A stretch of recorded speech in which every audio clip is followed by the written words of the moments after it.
નમસ્કાર વિદ્યાર્થી મિત્રો, આજે આપણે ન્યુક્લિક એસિડ સંયોજનો વિશે અભ્યાસ કરીશું.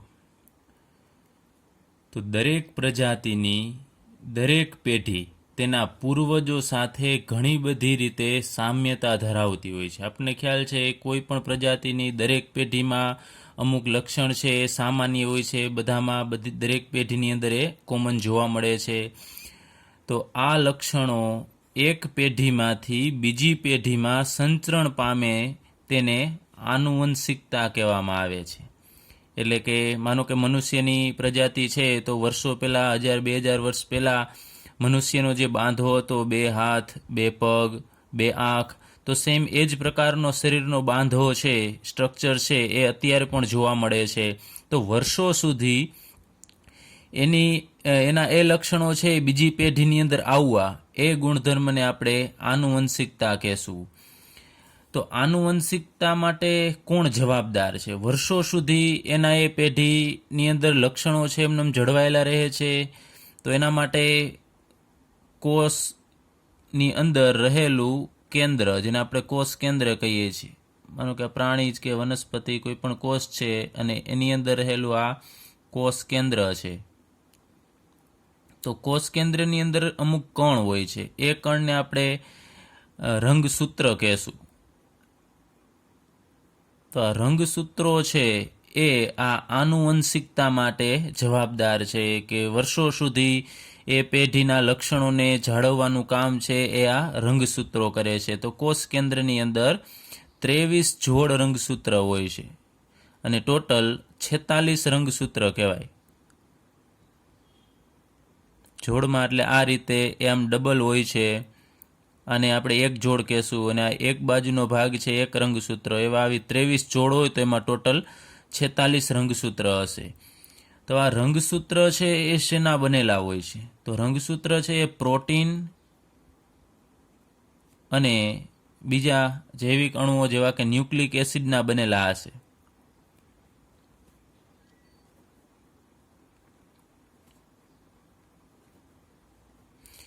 તો અહીંયા આપણે ન્યુક્લિક એસિડ વિશે અભ્યાસ કરવાનો છે. તો ન્યુક્લિક એસિડ છે એના પણ પાછા 2 પ્રકાર પડે છે. માત્ર ન્યુક્લિક એસિડની આપણે વાત કરીએ છીએ. તો ન્યુક્લિક એસિડ છે એ 2 પ્રકારના જોવા મળે છે. એકને આપણે ડીએનએ કહીએ છીએ અને બીજાને આપણે RNA કહેશું. તો ડીએનએનું પૂરું નામ શું છે? તો ડીઓક્સી રિબો ન્યુક્લિક એસિડ.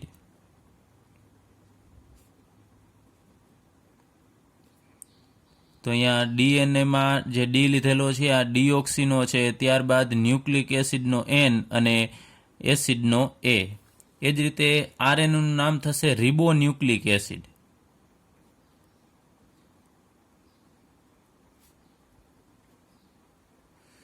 તો રિબોનો R અને ન્યુક્લિકનો N અને એસિડનો A, એ રીતે એનું નામ આપવામાં આવેલું છે. ટૂંકમાં આપણે ડીઓક્સી રિબો ન્યુક્લિક એસિડને ટૂંકમાં ડીએનએ કહીએ છીએ અને રિબો ન્યુક્લિક એસિડને આરએનએ કહીએ છીએ. હવે જે ન્યુક્લિક એસિડ સંયોજન છે એ આપણે આગળ ઉપર અભ્યાસ કરીશું કે ન્યુક્લિયોટાઇડ સંયોજનની લાંબી શૃંખલા છે, અને એને બીજું નામ આપવામાં આવે છે પોલી ન્યુક્લિયોટાઇડ. તો આપણે ન્યુક્લિક એસિડને બીજું પોલી ન્યુક્લિયોટાઇડ કહેશું કે એ ન્યુક્લિયોટાઇડની લાંબી શૃંખલા છે, જેનો હમણાં જ આપણે આગળ ઉપર અભ્યાસ કરીશું. તો ફરીથી એક વખત જોઈ લઈએ કે પેઢી દર પેઢી લક્ષણો છે એ જળવાયેલા રહે છે. ઘટનાને આનુવંશિકતા કહેવામાં આવે છે, અને આનુવંશિકતા માટે જવાબદાર કોષની અંદર રહેલા કોષ કેન્દ્ર અને કોષ કેન્દ્રની અંદર કણો છે જેને આપણે રંગસૂત્ર કહીએ છીએ, એ જવાબદાર છે. અહીંયા મેં 23 જોડ અને 46 રંગસૂત્ર છે આપણે મનુષ્ય માટેના અહીંયા મેં લખેલા છે. અને ન્યુક્લિક એસિડ છે એના મુખ્યત્વે 2 પ્રકાર, ડીએનએ અને આરએનએ. આના વિશે પણ આપણે હમણાં આગળ ઉપર અભ્યાસ કરીએ. ત્યારબાદ ન્યુક્લિક એસિડ સંયોજનોના રાસાયણિક સંઘટન વિશે આપણે અભ્યાસ કરીએ કે ન્યુક્લિક એસિડ છે એ શાનું બનેલું છે. હવે ન્યુક્લિક એસિડ એટલે કે ડીએનએ અથવા તો આરએનએ એનું જ્યારે સંપૂર્ણ જળ વિભાજન કરવામાં આવ્યું ત્યારે 3 પ્રકારની વસ્તુ છે એ મળે છે. એક પેન્ટોઝ શર્કરા,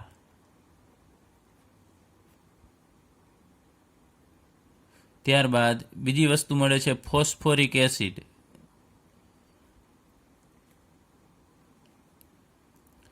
અને ત્રીજા પ્રકારમાં આવશે નાઇટ્રોજન ધરાવતા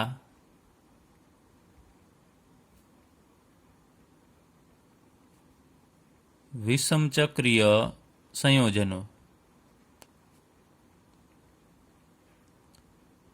તો આ નાઇટ્રોજન ધરાવતા વિષમચક્રીય સંયોજનો છે એને બેઝ પણ કહેવામાં આવે છે, એટલે કે આધાર એવા આપણે ગણી શકાય. તો અહીંયા 3 પ્રકારની વસ્તુ પેન્ટોઝ શર્કરા, ફોસ્ફોરિક એસિડ અને નાઇટ્રોજન ધરાવતા વિષમચક્રીય સંયોજનો છે એ ન્યુક્લિક એસિડના સંપૂર્ણ જળ વિભાજન દ્વારા મળતા હોવાથી આપણે એમ કહી શકાય કે ન્યુક્લિક એસિડ એટલે કે ડીએનએ અથવા તો આરએનએ છે એ આ 3 વસ્તુનો બનેલો હશે. ચલો હવે આપણે આ 3 વસ્તુ વિશે અભ્યાસ કરીશું. ત્યારબાદ આપણે ન્યુક્લિયોસાઇડ, ન્યુક્લિયોટાઇડ અને પોલીન્યુક્લિયોટાઇડ વિશે અભ્યાસ કરીશું. તો સૌપ્રથમ અહીંયા પેન્ટોઝ શર્કરા કઈ હશે એ અહીંયા આપણે લઈએ તો 5 કાર્બનવાળી અહીંયા શર્કરા, જેને આપણે ડી રિબોઝ કહેશું. તો અહીંયા ડી અને એલ એવા 2 વિન્યાસ છે, એમાં રિબોઝનો વિન્યાસ અહીંયા ડી જોવા મળે છે, કારણ કે સૌથી નીચે રહેલો કિરાલ કાર્બન એમાં OH છે, જમણી બાજુએ હોય એટલે આપણે એને ડી વિન્યાસ કહીએ છીએ, એટલે આ રિબોઝને આપણે ડી રિબોઝ કહેશું. તો અહીંયા આપણે મુક્ત શૃંખલાવાળું બંધારણ દર્શાવેલું છે. એનું ચક્રીય બંધારણ છે એ આપણે દર્શાવીએ તો અહીંયા પહેલા નંબરનો કાર્બન અને આ ચોથા નંબરનો કાર્બન એ એકબીજા સાથે જોડાશે. આપણે આગળ ઉપર ગ્લુકોઝ ફ્રુક્ટોઝમાં વાત કરેલી એ મુજબ અહીંયાનો હાઇડ્રોજન છે નીકળી અને આ ઓક્સિજન સાથે અહીંયા જોડાશે. તો અહીંયા આપણે એનું ચક્રીય બંધારણ દર્શાવીએ છીએ. તો પહેલો અને ચોથો કાર્બન છે એ ઓક્સિજન વડે જોડાઈ જશે. આપણે ફ્યુરાન રિંગનું બંધારણ આપણે આગળ ઉપર ભણી ગયા હતા એ મુજબ બધાનું અહીંયા આપણે બંધારણ દર્શાવીએ છીએ. તો આ કાર્બનને આપણે પહેલા નંબરનો કાર્બન કહીએ તો આ બીજા નંબરનો કાર્બન થશે, અહીંયા ત્રીજા નંબરનો ના ચોથા નંબરનો કાર્બન. એમાં અહીંયા પહેલા નંબરના કાર્બન ઉપર અત્યારે આપણે OH ઉપરની તરફ દર્શાવીએ અને H છે નીચેની તરફ. ત્યારબાદ અહીંયા બીજા નંબરનો કાર્બન છે એમાં OH જમણી બાજુએ છે, તો અહીંયા નીચેની તરફ, H ઉપરની તરફ. સેમ અહીંયા પણ OH જમણી બાજુએ છે, તો OH નીચેની તરફ, H ઉપરની તરફ, અને અહીંયા H છે નીચેની તરફ અને CH2OH છે ઉપરની તરફ. તો આ કાર્બનને આપણે એનોમેરિક કાર્બન કહીએ છીએ. આગળ ઉપર વાત કરેલી કે આલ્ડીહાઇડવાળો કાર્બન છે ને એનોમેરિક કાર્બન, અને એના ઉપરનો વિન્યાસ છે એના ઉપરથી આપણને 2 એનોમર્સ મળે છે. એમાં તમે જુઓ છો આપણે આગળ ઉપર વાત કરેલી કે જો ઉપરની તરફ OH હોય તો એને આપણે બીટા પ્રકાર કહીએ છીએ, અને જો નીચેની તરફ અહીંયા OH હશે તો આપણે એને આલ્ફા કહેશું. તો અહીંયા OH ઉપરની તરફ આપણે લખેલો છે, તો આ જે રિબોઝ છે ને આપણે કહેશું બીટા ડી રિબોઝ. ખાસ યાદ રાખજો, રિબોઝ તો છે જ પરંતુ એમાં પણ બીટા પ્રકારનો, કારણ કે એમાં આ એનોમેરિક કાર્બન ઉપર OH છે ઉપરની તરફ ગોઠવાયેલો હશે. હવે આ જે પેન્ટોઝ શર્કરા છે એટલે કે બીટા ડી રિબોઝ એ આરએનએમાં જોવા મળે છે. તો આરએનએની અંદર બીટા ડી રિબોઝ શર્કરા હશે, જ્યારે ડીએનએની અંદર આના જેવી જ પરંતુ થોડીક અલગ પ્રકારની છે શર્કરા જોવા મળે છે. તો અહીંયા આપણે જે બંધારણ દર્શાવેલું છે એમાં બીજા નંબરના કાર્બન ઉપર તમે જુઓ છો કે OH છે, તો એમાં OH નો ઓક્સિજન છે એ નીકળી જશે, એટલે ડીએનએની અંદર જે શર્કરા હશે એમાં બીજા નંબરના કાર્બન ઉપર જે ઓક્સિજન છે એ દૂર થયેલો હશે. તો એનું બંધારણ છે આપણને આવું મળશે. OH ઉપરની તરફ જ રાખીએ H, અહીંયા H અને અહીંયા OH ની જગ્યાએ માત્ર આપણે H લખવાનો છે, બાકી બધી વસ્તુ સેમ આવશે. H OH, અહીંયા H CH2OH. તો બીજા નંબરના કાર્બન ઉપરથી ઓક્સિજન દૂર થશે તો આપણને આવું બંધારણ મળશે. તો આ શર્કરાને આપણે કહેશું કે બીટા ડી અને બીજા નંબરના કાર્બન ઉપરથી ઓક્સિજન દૂર થયેલો છે એટલે 2-ડીઓક્સી. ડીઓક્સી એટલે કે ઓક્સિજન દૂર થયેલો એવું સૂચવે છે, અને પાછળ નામ આપણે લખીશું રિબોઝ. તો આનો અર્થ એવો થશે કે બીટા ડી રિબોઝમાંથી બીજા નંબરના કાર્બન ઉપરથી ડીઓક્સી એટલે કે ઓક્સિજન દૂર થયેલો હશે. તો આવી શર્કરા છે એ ડીએનએની અંદર જોવા મળે છે. ખાસ યાદ રાખજો, આપણને પૂછે કે આરએનએમાં કઈ શર્કરા છે જોવા મળે છે, તો બીટા ડી રિબોઝ, અને ડીએનએની અંદર બીટા ડી 2-ડીઓક્સી રિબોઝ. એટલા માટે તો અહીંયા ડી નામ આપવામાં આવ્યું છે. ડીઓક્સી અહીંયા આપણે જે બોલીએ છીએ એ અહીંયા બીજા નંબરના કાર્બન ઉપરથી ઓક્સિજન દૂર થયેલો છે એ સૂચવે છે. ચલો, ત્યારબાદ આપણે નાઇટ્રોજન ધરાવતા વિષમ ચક્રીય બેઝ સંયોજનો વિશે અભ્યાસ કરીએ. ડીએનએની અંદર 4 બેઝ સંયોજનો જોવા મળે છે. જે આપણે નાઇટ્રોજન ધરાવતા વિષમ ચક્રીય સંયોજનની વાત કરેલી, એમાંનું એડેનિન એટલે એ, ગ્વાનિન કે જેને જી વડે દર્શાવવામાં આવે છે, ત્યારબાદ સાઇટોસિન એટલે સી, અને થાઇમિન એટલે ટી.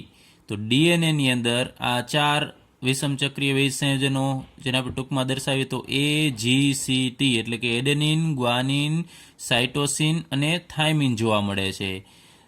અને આરએનએની અંદર આ 4 આરએનએમાં પણ 4 જોવા મળે છે.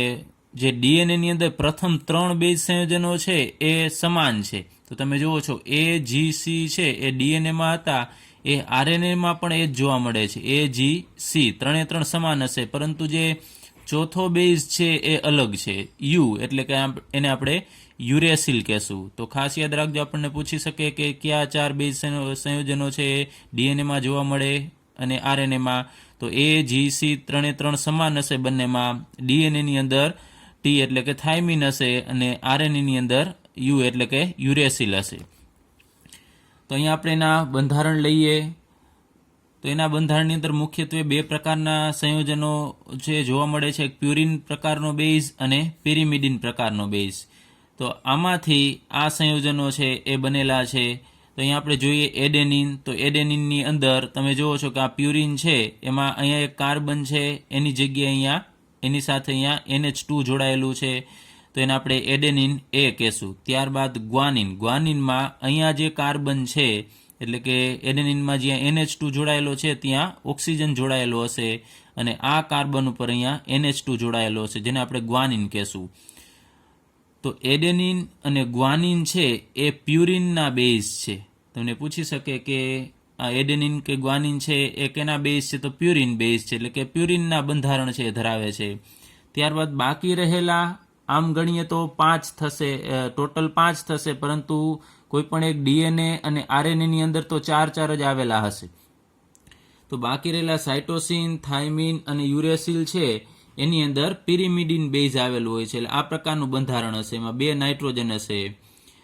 તો અહીંયા વિષમ ચક્રી આપણે સંયોજન આને કહીએ છીએ. એનું કારણ છે કે બધા કાર્બન અહીંયા જો બેન્ઝીન હોય તો એ સમચક્રી કહેવાય, કારણ કે એની અંદર બધા કાર્બન છે, જ્યારે આ ચક્રની અંદર બધા કાર્બન નથી, એ નાઇટ્રોજન પણ આવેલા છે, એટલે આને આપણે વિષમ ચક્રીય સંયોજન કહીએ છીએ.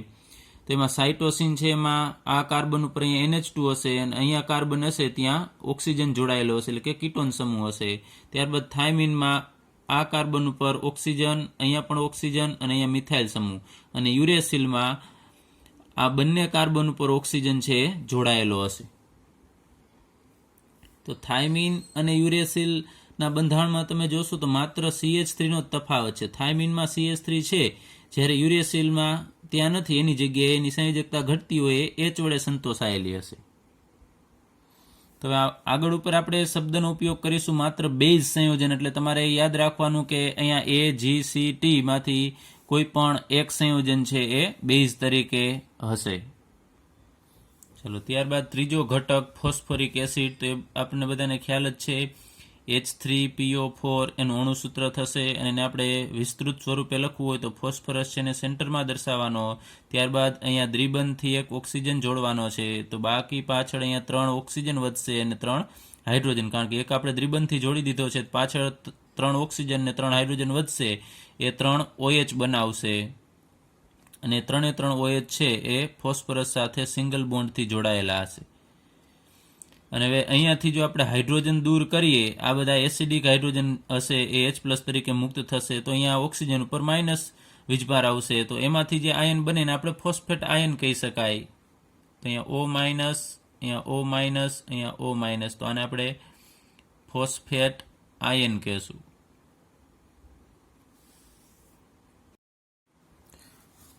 ચલો ત્યારબાદ ન્યુક્લિક એસિડ સંયોજનોના બંધારણ વિશે અભ્યાસ કરીએ. તો આગળ ઉપર આપણે શર્કરા, બેઝ અને ફોસ્ફોરિક એસિડ વિશે અભ્યાસ કરેલો. હવે એ બધા જોડાય અને ન્યુક્લિક એસિડનું સર્જન કરશે.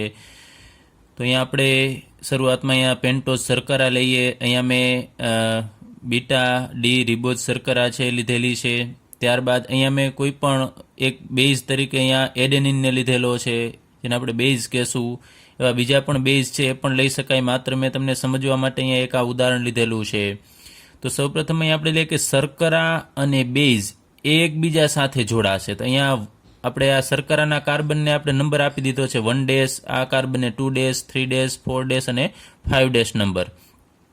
તો અહીંયા શર્કરાનો 1' કાર્બન અને એના ઉપર જોડાયેલો OH સમૂહ, અને અહીંયા જે બેઝ છે અહીંયા મેં એડેનિન લીધેલો છે, તો અહીંયા NH છે તમે જુઓ છો. તો અહીંયાથી એક હાઇડ્રોજન, બેઝનો આ હાઇડ્રોજન, અને અહીંયાથી એક OH, એટલે OH અને H એટલે H2O નો અણુ આપણે અત્યારે દૂર કરીએ તો આ 1' કાર્બન છે શર્કરાનો એ આ બેઝના આ નાઇટ્રોજન સાથે જોડાઈ જશે અને આપણને આવું બંધારણ આપશે. અહીંયા OH, CH2,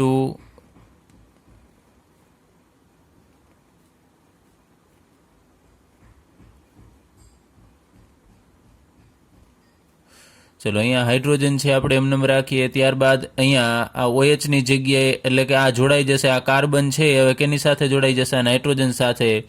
તો અહીંયા આપણે નાઇટ્રોજન દર્શાવીએ.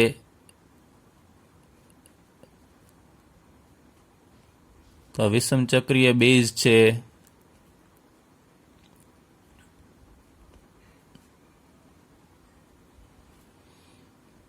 વિષમ ચક્રીય બેઝનો નાઇટ્રોજન આ શર્કરાના 1' કાર્બન સાથે જોડાઈ જશે અને બાકીનો ભાગ એમનેમ રહેશે. તો અહીંયા બે વસ્તુનું જોડાણ થયેલું છે, એક શર્કરા અને બીજું બેઝ. તો જ્યારે શર્કરા અને બેઝ જોડાશે અને આપણને જે ભાગ મળશે એને આપણે ન્યુક્લિયોસાઇડ કહેશું. ખાસ યાદ રાખજો, ન્યુક્લિયોસાઇડ કેના બનેલા હોય છે? તો શર્કરા અને બેઝ ભેગા થઈ અને ન્યુક્લિયોસાઇડ બનાવશે. તો એની અંદર માત્ર બે ભાગ જ હશે, શર્કરા અને બેઝ. અહીંયા તો મેં એડેનિન લીધેલું છે, એ જ રીતે બીજો બેઝ પણ અહીંયા હોઈ શકે, પરંતુ માત્ર મેં તમને સમજાવવા માટે અહીંયા આ રીતે લિંક દર્શાવી છે કે અહીંયાથી OH અને અહીંયાથી H દૂર થશે. બાકી તમે ડાયરેક્ટલી માત્ર અહીંયા બેઝ એમ લખી નાખશો તો પણ ચાલશે. તો અહીંયા ન્યુક્લિયોસાઇડ છે એ બે વસ્તુનો બનેલો છે. તો હવે એના પછી આપણે લઈએ કે ફોસ્ફોરિક એસિડ છે એનું જોડાણ થશે. તો કઈ રીતે? તો અહીંયા આ કાર્બનને આપણે શર્કરાને 1' કહીએ, અહીંયા 2', 3', 4' અને 5'. તો શર્કરાનો 5' કાર્બન અને ફોસ્ફોરિક એસિડ છે એ બંને જોડાશે. તો અહીંયાથી આપણે લઈએ કે આ 5' કાર્બન ઉપર અહીંયા જે OH છે એ OH અને ફોસ્ફોરિક એસિડનો એક હાઇડ્રોજન, એટલે એ બંને જોડાય અને H2O ને આપણે અહીંયા દૂર કરીએ. તો અહીંયા ફોસ્ફોરિક એસિડનો ભાગ છે એ આપણે અહીંયા દર્શાવવો પડશે, અહીંયા P. ત્યારબાદ અહીંયા દ્વિબંધથી ઓક્સિજન, અને એ ટેક્સ્ટ બુક પ્રમાણે અહીંયા આપણે OH જ હશે, પરંતુ અહીંયાથી આપણે H+ કાઢી નાખીએ તો O- આપણને મળશે. એ જ રીતે અહીંયા H છે દૂર કરીએ તો O-, અને અહીંયા આ ઓક્સિજન એ આ CH2 સાથે એટલે કે કાર્બન સાથે જોડાઈ જશે, અહીંયા CH2, અને એ ફોસ્ફેટ છે એ જોડાઈ જશે આ શર્કરા સાથે. ચલો અહીંયા હવે આ OH છે એ દૂર, OH અને બેઝનો જેમ આપણે અહીં લીધું એમ હાઇડ્રોજન એટલે પાણી દૂર થઈ અને આ કાર્બન છે 1' કાર્બન એ બેઝ સાથે જોડાઈ જશે. તો અહીંયા હું ટૂંકમાં આમ લખી નાખું છું બેઝ. તો અહીંયા આપણે H, અહીંયા H, OH, અહીંયા H, OH અને આ જગ્યાએ H. તો અહીંયા આ જે આપણને નીપજ મળે છે એની અંદર 3 વસ્તુ છે, તમે જોઈ શકો છો. એક ફોસ્ફોરિક એસિડ છે, બીજું શર્કરા છે અને ત્રીજું બેઝ છે. તો એ ત્રણેયનું મિશ્રણ થશે તો એમાંથી આપણને જે આ ભાગ મળે છે એને આપણે ન્યુક્લિયોટાઇડ કહેશું. તો ખાસ તફાવત શું છે યાદ રાખજો, ન્યુક્લિયોસાઇડ અને ન્યુક્લિયોટાઇડમાં શું તફાવત છે? તો ન્યુક્લિયોસાઇડમાં બે વસ્તુ જશે, એક શર્કરા અને બેઝ. એ બેના જોડાણને આપણે ન્યુક્લિયોસાઇડ કહેશું, અને ફોસ્ફોરિક એસિડ, શર્કરા અને બેઝ એના જોડાણને આપણે ન્યુક્લિયોટાઇડ કહીએ છીએ. તો અહીંયા ફોસ્ફેટ આયન આવેલો હોય છે. હવે અહીંયા તમે જુઓ છો શર્કરા અહીંયા આપણે જે લીધેલી છે એમાં બીજા નંબરના કાર્બન ઉપર ઓક્સિજન હાજર છે. તો આ શર્કરા છે એ રિબોઝ શર્કરા થશે, એટલે કે આરએનએ ની અંદર આવેલું હશે. જો ડીએનએ નું આપણે બંધારણ દર્શાવવું હોય, એની જે આખી એનું આપણે સ્ટ્રક્ચર દોરીએ, તો દરેક જગ્યાએ અહીંયા એમાં શર્કરા આવે ત્યાં અહીંયા ઓક્સિજન દર્શાવવાનો રહેશે નહીં. ચલો, હવે જ્યારે આવા ન્યુક્લિયોટાઇડ એકબીજા સાથે જોડાય તો અલગ અલગ પ્રકારના ન્યુક્લિયોટાઇડ બનાવે છે. એમાં જો બે ન્યુક્લિયોટાઇડ છે જોડાશે તો એમાંથી જે આપણને ન્યુક્લિયોટાઇડ મળે એને આપણે ડાય ન્યુક્લિયોટાઇડ કહેશું. અને જો આવા ઘણા બધા ન્યુક્લિયોટાઇડ એકબીજા સાથે જોડાતા જશે, અસંખ્ય જોડાય, તો એને આપણે પછી પોલી ન્યુક્લિયોટાઇડ કહેશું. તો આપણે લઈએ ડાય ન્યુક્લિયોટાઇડ છે કઈ રીતે બને છે અને કઈ સાંકળ વડે, એટલે કે કયા પ્રકારના બંધથી જોડાય છે, એના વિશે અભ્યાસ કરીએ. ચલો, અહીંયા આપણે બે શરૂઆતમાં ન્યુક્લિયોટાઇડ લીધેલા છે, અલગ અલગ ન્યુક્લિયોટાઇડ છે. એમાં આપણે વાત કરીએ એમ આ ફોસ્ફેટ, શર્કરા અને બેઝ આ ત્રણેયનું જોડાણ થશે એટલે આપણને એક ન્યુક્લિયોટાઇડ મળશે. એવો અહીંયા બીજો ન્યુક્લિયોટાઇડ લીધેલો છે. તો બે ન્યુક્લિયોટાઇડ છે. એમાં અહીંયા આપણે આ કાર્બનને નંબર 1 કહીએ છીએ, 1 ડેશ, અને 2 ડેશ અને 3 ડેશ નંબર કહીએ છીએ. એ જ રીતે અહીંયા પણ 1 ડેશ, આ 2 ડેશ, આ 3 ડેશ, આ 4 ડેશ અને અહીંયા અને 5 ડેશ કહેશું. એ જ રીતે અહીંયા 4 ડેશ અને આ 5 ડેશ. અહીંયા આપણે માઇનસ અહીંયા દર્શાવેલા છે, એટલે કે અહીંયા રહેલું H પ્લસ છે, દૂર થયેલો છે, એમ આપણે અહીંયા લખેલું છે. પણ માનો કે અહીંયા અત્યારે આપણે એક H છે દર્શાવી દઈએ કે આ જગ્યાએ H છે એટલે OH હશે. તો આ બંનેનું જોડાણ કઈ રીતે થશે? તો અહીંયા જે આ એક ન્યુક્લિયોટાઇડ છે એનો અહીંયા 3 ડેશ કાર્બન જે અહીંયા છે એના ઉપરનો OH, અને અહીંયા જે બીજો ન્યુક્લિયોટાઇડ છે એનો જે ફોસ્ફેટ આયન છે એમાં અહીંયા હાઇડ્રોજન હશે પહેલેથી, જે આપણે અહીંયા દર્શાવેલો નથી. એ અહીંયાથી OH અને અહીંયાથી H એટલે H2O તરીકે દૂર થશે. તો આ ઓક્સિજન છે એ જોડાઈ જશે આ 3 ડેશ કાર્બન સાથે.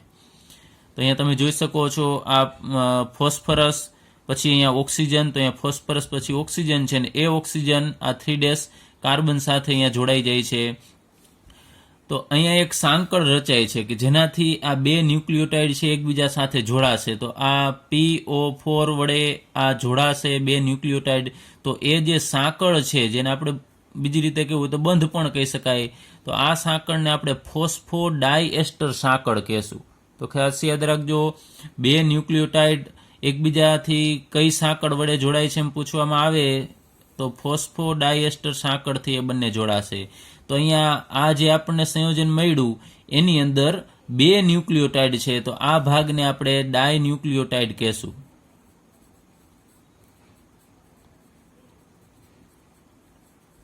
તો બે જ છે. એ જ રીતે માનો કે 3 ન્યુક્લિયોટાઇડ જોડાય તો આપણે ટ્રાય ન્યુક્લિયોટાઇડ કહેશું, 4 જોડાય તો ટેટ્રા ન્યુક્લિયોટાઇડ કહી શકાય. પરંતુ જો આવા ઘણા બધા ન્યુક્લિયોટાઇડ છે એ ફોસ્ફોડાયએસ્ટર સાંકળથી આમ જોડાવા લાગે તો એમાંથી જે સંયોજન મળશે એને આપણે ન્યુક્લિક એસિડ કહેશું, અથવા તો એને પોલી ન્યુક્લિયોટાઇડ પણ કહેવામાં આવે છે. તો એનું બંધારણ આપણે લઈએ, કઈ રીતે પોલી ન્યુક્લિયોટાઇડ છે બને છે. તો અહીંયા આપણને સિમ્પલ અહીંયા એક માહિતી આપેલી છે. એમાં તમે જુઓ છો કે અહીંયા આપણે ઉપર વાત કરીએ એમાં અહીંયા બેઝ છે.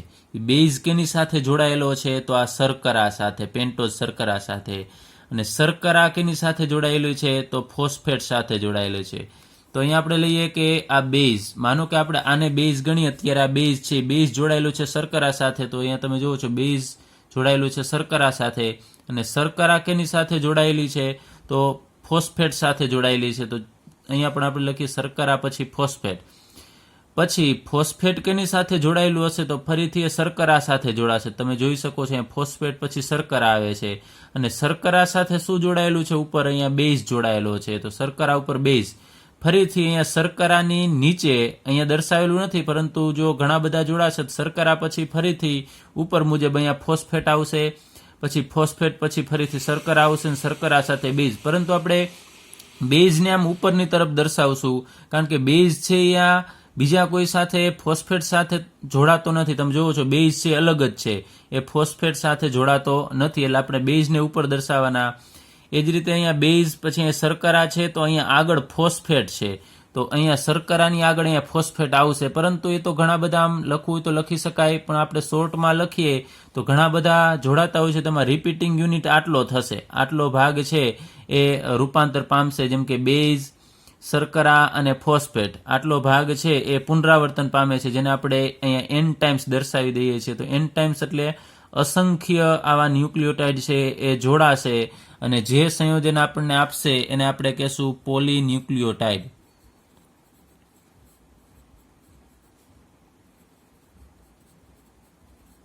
તો અહીંયા આ બંધારણ છે પોલીન્યુક્લિયોટાઇડનું બંધારણ છે.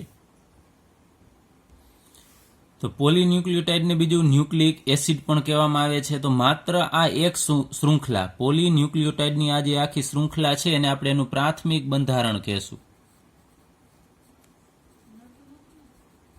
ચલો, એનું પ્રાથમિક બંધારણ છે. તો બીજું એક યાદ રાખજો, પોલીન્યુક્લિયોટાઇડ, જેને આપણે ન્યુક્લિક એસિડ પણ કહેશું. ચલો, ન્યુક્લિક એસિડની એક શૃંખલામાં ન્યુક્લિયોટાઇડ સંયોજનો ક્રમ સંબંધિત માહિતીને તેનું પ્રાથમિક બંધારણ કહે છે. એટલે આપણે વાત કરીએ એમ આ આખી શૃંખલા છે અને આપણે એનું પ્રાથમિક બંધારણ કહેશું. એટલે જેને આપણે દર્શાવી દઈએ કે આ માત્ર એક આપણે આમ લીટી દર્શાવીએ છીએ એ એનું પ્રાથમિક બંધારણ છે. આ હવે ન્યુક્લિક એસિડ સંયોજનોને દ્વિતીયક બંધારણ પણ હોય છે. એ જેમ્સ વોટસન અને ફ્રાન્સિસ ક્રિક નામના વૈજ્ઞાનિકે ડીએનએનું દ્વિસર્પિલ બંધારણ આપ્યું હતું. એ આપણે અહીંયા આકૃતિમાં દર્શાવેલું છે. તમે અહીંયા જુઓ છો બે પ્રકારની અહીંયા શૃંખલા આવેલી છે. એક આ ડોટ ડોટ વડે દર્શાવેલી છે, જે આ એક પોલીન્યુક્લિયોટાઇડ છે ને આપણે આમ એક લીટી વડે દર્શાવેલી છે. એવી આ બીજી પોલીન્યુક્લિયોટાઇડની શૃંખલા હશે. માનો કે આપણે બે શૃંખલા આમ દર્શાવી દઈએ અલગ અલગ, એના પ્રાથમિક બંધારણ એ એકબીજા સાથે વીંટળાયેલી હશે આમ. તો એ હેલિકલ પ્રકારે, એટલે કે દ્વિસર્પિલ બંધારણ છે, એકબીજા આમ ગૂંથાયેલી રચના હશે. એના જેવી રીતે આ બંને શૃંખલા છે એ ગોઠવાયેલી હશે. અને ઉપર અહીંયા આપણને 3' અને 5' કીધું છે, એટલે કે આ 3' ત્રીજા નંબરનો કાર્બન એક શૃંખલાનો, અને અહીંયા 5મા નંબરનો કાર્બન હશે. તો બંને શૃંખલાઓ એકબીજાની પૂરક હોય છે, કારણ કે બંને જોડાયેલી હશે. એનું કારણ શું છે? અહીંયા આપણે વાત કરીએ એમ તમે જુઓ છો કે આ બેઝ છે એ આ એક શૃંખલા આપણે લીધેલી હોય તો એમાં આ શર્કરા સિવાય બીજા કોઈ સાથે જોડાતી નથી. તો બેઝ છે એ બીજી આવી શૃંખલા હશે. માનો કે અત્યારે હું ખાલી આમ સમજવા માટે આ એક પોલીન્યુક્લિયોટાઇડ છે એમાં અહીંયા લીટું કરીને આમ દર્શાવું છું, એ બધા માનો કે બેઝ છે, આ બેઝ છે, અને આ શૃંખલા છે એમાં શર્કરા અને ફોસ્ફેટ આવેલા હશે. એ જ રીતે અહીંયા આ બીજી પોલીન્યુક્લિયોટાઇડ દર્શાવું છું, એમાં પણ આ જ રીતે બેઝ આવેલા હશે. તો આ લીટી કરીને આમ દર્શાવું છું એ બેઝ છે, અને આ લીટી જે સળંગ આપણે લીધેલી છે એની અંદર શર્કરા ફોસ્ફેટ આવેલા હશે. તો અહીંયા કોઈ પણ એક માનો કે બેઝ આવેલો હોય, આ ગ્વાનિન છે, અને આ જગ્યાએ માનો કે એડેનિન છે. તો બીજી સામે આવી શૃંખલા હશે એમાં પણ એને અનુરૂપ બેઝ આવેલા હશે. માનો કે અહીંયા હું કહું કે અહીંયા સાઇટોસિન બેઝ આવેલો હશે, અને આ જગ્યાએ માનો કે આપણે થાઇમિન લઈએ. તો આ બંને, આ તો મેં માત્ર આમ સ્ટ્રેટ જ દર્શાવેલી છે, પરંતુ એ દ્વિસર્પિલ સ્વરૂપે એ ગોઠવાયેલી હશે. એની અંદર અહીંયા તમે જુઓ છો જી, એ, ટી, એ બધા બેઝ છે. ગ્વાનિન, એડેનિન, સાઇટોસિન એ બધા છે. તો ગ્વાનિન અને સાઇટોસિન એટલે કે બેઝ છે એકબીજા સાથે હાઇડ્રોજન બંધથી જોડાયેલા હોય છે. અહીંયા જે બંધ બનશે એને આપણે હાઇડ્રોજન બંધ કહેશું. એટલે આ બંને બેઝ છે હાઇડ્રોજન બંધથી જોડાય છે, અને એની વચ્ચે 3 હાઇડ્રોજન બંધ બનતા હોય છે. જી અને સી વચ્ચે 3 હાઇડ્રોજન બંધ હોય છે. એટલે આપણે વાત કરી કે એમાં વિશિષ્ટ જોડીઓ વચ્ચે હાઇડ્રોજન બંધ રચાય છે. એમાં જી અને સી એટલે કે ગ્વાનિન અને સાઇટોસિન વચ્ચે બંધ બનતા હોય છે, અને એ અને ટી એટલે કે એડેનિન અને થાઇમિન વચ્ચે બંધ બનતા હોય છે. પણ યાદ રાખજો, એ અને ટી વચ્ચે 2 જ બંધ બને, હાઇડ્રોજન બંધ, જે હકીકતમાં તો આપણે ડોટ ડોટ વડે દર્શાવવાના હોય છે. તો અહીંયા આ એક જોડ હોય છે કે જી છે એ હંમેશા સી સાથે જ જોડાશે, અને એ છે એ સામે ટી સાથે જ જોડાશે, ક્રોસમાં એ જોડાતા નથી. તો એડેનિન થાઇમિન સાથે હાઇડ્રોજન બંધ બનાવે છે, જ્યારે સાઇટોસિન છે એ ગ્વાનિન સાથે હાઇડ્રોજન બંધ બનાવે છે. એટલે કે આ રીતે યાદ રાખવાનું, એ અને ટી વચ્ચે 2 હાઇડ્રોજન બંધ બનતા હોય છે, અને ગ્વાનિન અને સાઇટોસિન વચ્ચે 3 હાઇડ્રોજન બંધ બને છે. તો એ હાઇડ્રોજન બંધના કારણે આ જે બંને શૃંખલા છે ન્યુક્લિક એસિડની, અને આપણે ન્યુક્લિક એસિડ પણ કહેશું, એવી બે શૃંખલા છે એકબીજા સાથે જોડાયેલી રહેશે. અને આમ તમે જુઓ છો આમ પગથિયા જેવી રચના અહીંયા ઉત્પન્ન થાય છે. જેમ આપણે કોઈ પણ ગોળ સીડી હોય આમ ઉપર બીજા માળે ચડવાની, એ ગોળાકાર સીડી હોય એ એની અંદર આ પગથિયા હોય એવી એની આકૃતિ છે એ સર્જાય છે. અને વચ્ચે જે પગથિયા તરીકે અહીંયા રહેલું છે એ બધા બેઝ હશે. પણ ખાસ યાદ રાખજો, એ છે હંમેશા ટી સાથે જોડાતો હોય છે, અને જી છે એ સી સાથે જોડાતો હોય છે. તો આ જે બંધારણ છે એને આપણે ડીએનએનું દ્વિસર્પિલ બંધારણ કહેશું. એ વોટસન અને ક્રિકે આપેલું છે, અને એના માટે એને નોબેલ પ્રાઇઝ પણ આપવામાં આવેલું છે. ત્યારબાદ આરએનએના દ્વિતીયક બંધારણમાં આપણે વાત કરી કે આ ન્યુક્લિક એસિડનું આ પ્રાથમિક બંધારણ છે. દ્વિતીયક બંધારણ એટલે એમાં બે શૃંખલા જો બેવડાઈ જશે, એટલે કે દ્વિસર્પિલ સ્વરૂપે ગોઠવાશે, તો એમાંથી ડીએનએ મળશે. એટલે આ એનું દ્વિતીયક બંધારણ છે.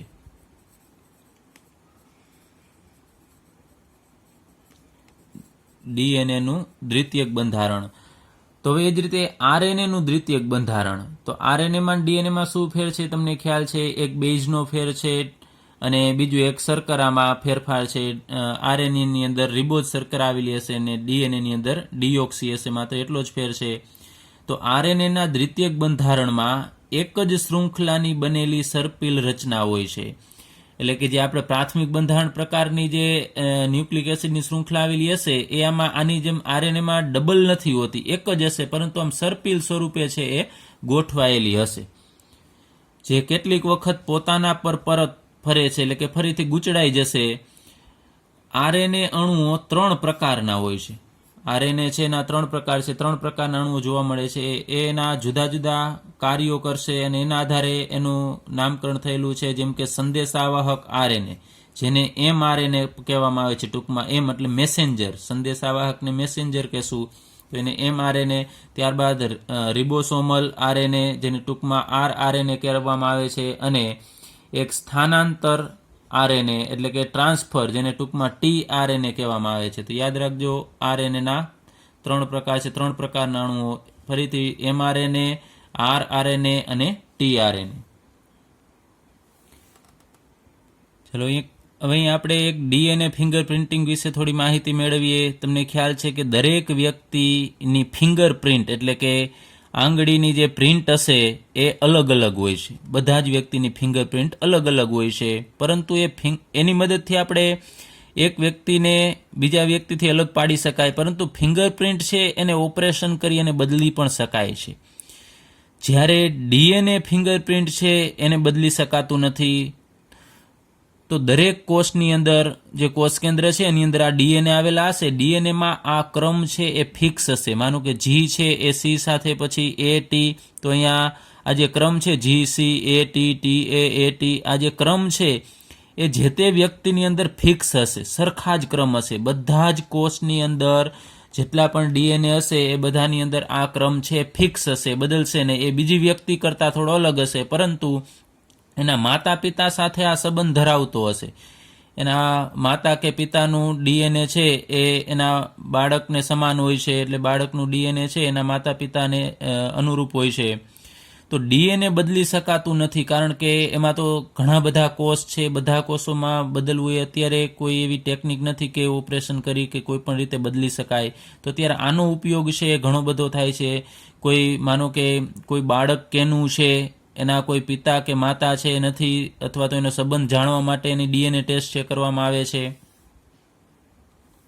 ત્યારબાદ માનો કે કોઈ અકસ્માત થયું છે અને એમાં કોઈ વ્યક્તિ છે મૃત્યુ પામ્યું છે, અને એનું વારસદાર કોણ છે, અથવા એ કેના પુત્ર છે કે પુત્રી છે એ જાણવા માટે એની ડીએનએ ફિંગરપ્રિન્ટ ટેસ્ટની મદદથી એના પિતા કે માતા છે એની ઓળખ કરી શકાય છે. આ રીતે ડીએનએ ફિંગરપ્રિન્ટનો ઘણો બધો ઉપયોગ છે. ત્યારબાદ ન્યુક્લિક એસિડ સંયોજનો છે ને અમુક જૈવિક કાર્ય વિશે આપણે વાત કરીએ તો ડીએનએ આગળ ઉપર વાત કરીએ એમ આનુવંશિકતા માટે જવાબદાર છે. એક પેઢીમાંથી બીજી, બીજીમાંથી ત્રીજી પેઢીમાં લક્ષણો છે એ લઈ જવા માટે ડીએનએ છે એ અગત્યની ભૂમિકા ભજવે છે. આ ઉપરાંત ડીએનએ સજીવોની જુદી જુદી જાતિઓને લાખો વર્ષો સુધી એમને જાળવી રાખે છે. એટલે કે એના લક્ષણો છે એમને જળવાઈ રહેશે. પછી કોષ વિભાજન દરમિયાન આ ડીએનએ છે એ બેવડાઈ જશે અને બાળકની અંદર સમાન એ ડીએનએ છે એ દાખલ થશે, એટલે વર્ષો સુધી એ ડીએનએ એમને સચવાયેલું રહેશે પેઢી દર પેઢી. હવે આરએનએ વિશે વાત કરીએ તો કોષની અંદર જે પ્રોટીન છે એ જુદા જુદા આરએનએ અણુઓ દ્વારા છે એ સંશ્લેષિત થાય છે, પરંતુ કયો પ્રોટીન બનાવો, ચોક્કસ પ્રોટીન બનાવવા માટેનો સંદેશ છે એ પાછો ડીએનએ આપે છે, ડીએનએ ની અંદર હાજર હોય છે.